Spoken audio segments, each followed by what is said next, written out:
This video is brought to you by Squarespace. From websites and online stores to marketing tools and analytics, Squarespace is the all-in-one platform to build a beautiful online presence and run your business.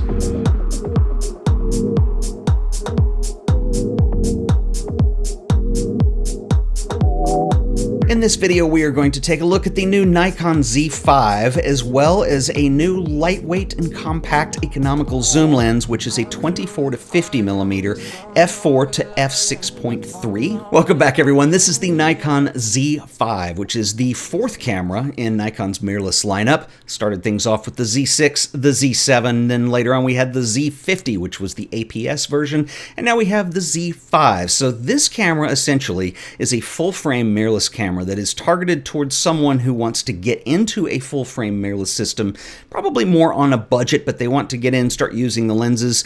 How does this camera shake out compared to the other ones that are already available? The closest comparisons that most people are going to make is that it's more like a lightweight version of the Z6, and I would argue in many ways that's true except for video functionality, and we're going to get into that a little bit, but in many ways it is much like the Z6. Nikon gives us a 24.3 megapixel full-frame CMOS sensor, which is slightly smaller, just a little bit, than the 24.5 megapixel found on the Z6. Nikon has stated, though, that this is not backside illuminated like the one in the Z6, but I actually found that the low light performance on this is pretty impressive and still perfectly acceptable, which probably speaks a lot to the EXPEED 6 image processor that Nikon is using in both cameras. In terms of physical appearance, well, it's pretty much a Z6, but with two exceptions. So first of all, you're going to notice that there is no top-level control screen, and the mode selection dial has been moved over to where that was. So if that's not a key element that you need, then this camera might fit the bill just fine. This was a way they cut a little bit of cost on it.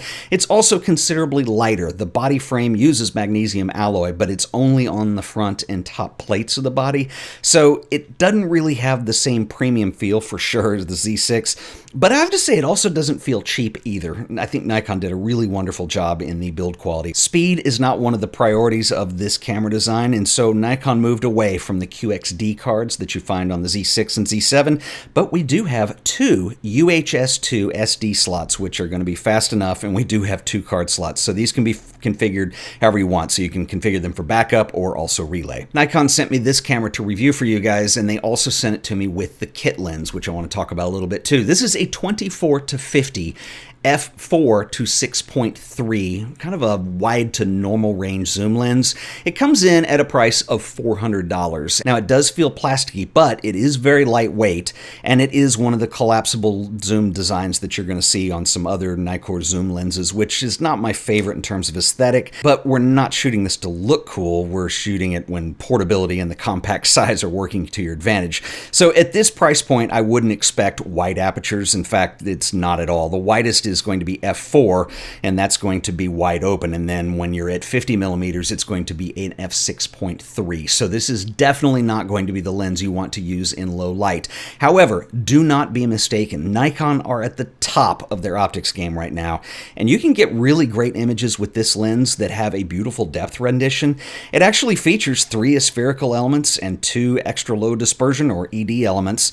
They're really small, and that's why it's an f4 to 6.3 aperture. And this is kind of a common trade-off that you're going to see in lens designs when it comes to affordability versus size and weight, so on and so forth. At $400 retail, I think it's kind of a no-brainer. I would definitely get this lens for situations where I'm going to be traveling and I need something that's lightweight, compact. I don't want to bring a whole bunch of lenses with me, but I need something that's going to get the job done. And as long as you don't have the problem of low light, I think you're going to be just fine. It's kind of a no-brainer in terms of where this would fit in with things. So how does the Z5 hold up in terms of image quality? Well, that's where it gets pretty interesting. There are some things that I absolutely love about this camera, and there's some things that I'm really not that crazy about, and I want to dive down and kind of sort a lot of this out. But real quick, I want to give a shout out to our sponsor today, who are the awesome folks over at Squarespace.com. Present your photography using Squarespace's modern professional portfolios. The layouts are completely customizable, and you can use Squarespace's drag and drop based backend system, which is really easy to use to present your work the way that you want it seen. Squarespace is an all-in-one platform for building beautiful websites, easily claiming your domain or URL, and creating a custom site that brings your ideas to life. Squarespace is host to a number of other tools, including e-commerce, appointment scheduling, and analytics, so that you can grow your brand and your following. So head over to squarespace.com for a free trial, and when you're ready to launch, you can go to squarespace.com/AOP to save an additional 10% off your first purchase of a website or domain.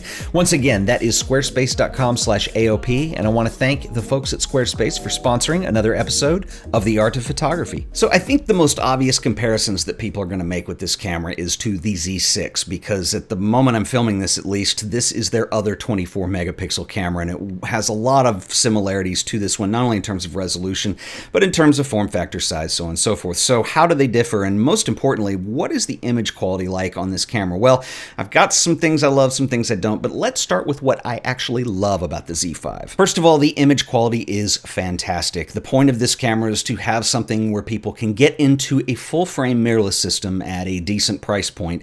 And I think just in terms of the base image quality, mission accomplished. Nikon did an excellent job with this. You're going to get a full-frame camera for a retail price right now of $1,400, a little less than that actually. Expect to see sales on this for less. It's a lot of camera for that price, and it definitely gets the job done.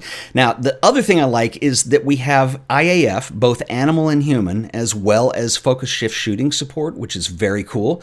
The autofocus system is excellent in general. You have a hybrid autofocus system with 273 phase detection autofocus points that cover most of the sensor. It's the same configuration as the Z6. I also think the low light performance on this camera is outstanding for this price range. Now, I found this very usable up to, let's say, 2500, 5100. You start to get a little grain in there, but I think Nikon manages this wonderfully with the EXPEED 6 image processor. I really found it very capable, and I think that speaks volumes to the Z5 when you consider the price point. This also is a camera that is USB-C power delivery compatible, so you can actually use a power brick to power this camera when, let's say, you're shooting video or you're shooting a time lapse or something that's going to be kind of intensive on the battery life and you don't feel that confident. You can get a lot more power delivered to this camera. That is a huge plus. Now, there is a new battery for this camera, but it is backwards compatible with previous generations, and this is one of the things that I love about the Z5, because a lot of times camera companies will redesign the battery and they'll do something that's going to give you more power and more performance to the camera, but then it's a different shape and you've got all these other batteries that you purchased that you can't use with it. So this is a really good step forward, I think, in the right direction. Now, those are the things that I love about this camera. Let's get into the things that I'm not so wild about. Let me preface this by reminding you, this is an entry-level body and the price point is considerably lower. So in order to do that, you've got to give something up. I think we get used to technology where we get twice the performance for half the price with a lot of things, and with cameras, it's not always that way. You can't expect to get all the features at the same price point that you're going to find a Z6 or a Z7. It just isn't going to happen. So take these with a grain of salt. These are trade-offs that you are giving up with this system. So the first thing I would start with, if you're serious about video, my advice actually is to just save some more money, wait a little bit longer, and get a Z6.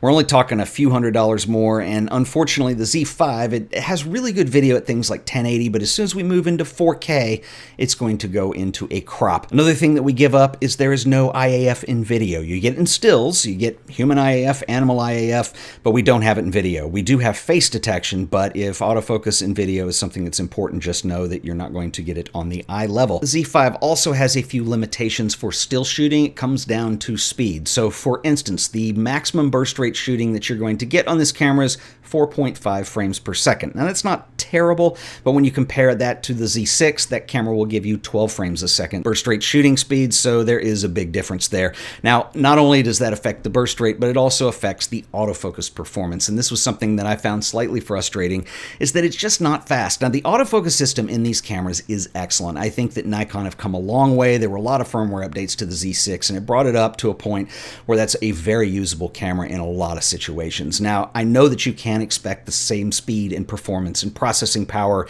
in a lower-end entry-level camera. Just note that that is going to be a deal. The autofocus is accurate, it's just not very fast. Now, I know you will make the argument, and some may, that if you are interested in shooting sports or something that involves a lot of high-speed motion, you're probably not going to be looking at an entry-level mirrorless. Well, I actually disagree with you on that one, because there are a lot of people who who want to shoot their kids playing sports, and they're looking for an entry-level system that they can get in for something like that. And I just thought that, like, for instance, the Z50, it's an APS-C sensor, but it had faster autofocus, and that was one of the best autofocuses on any Nikon that I've seen. And so I wouldn't recommend this in situations where you're going to need a lot of speed. All in all, I think Nikon did an excellent job designing a camera that's going to be at an entry-level price point that still is going to give you great image quality, and that's what it comes down to. In fact, I would even argue for a lot of people, if you're not shooting video and you're not shooting high-speed moving subjects, this camera is going to do the job just fine in the 24 megapixel range. It's not super resolution, but it's not underperforming either, and I think it's just a really good all-around camera. I think paired up with this lens, it makes sense. I would love to know what you guys think, so drop me a comment below. I will see you guys in the next video. Until then, later.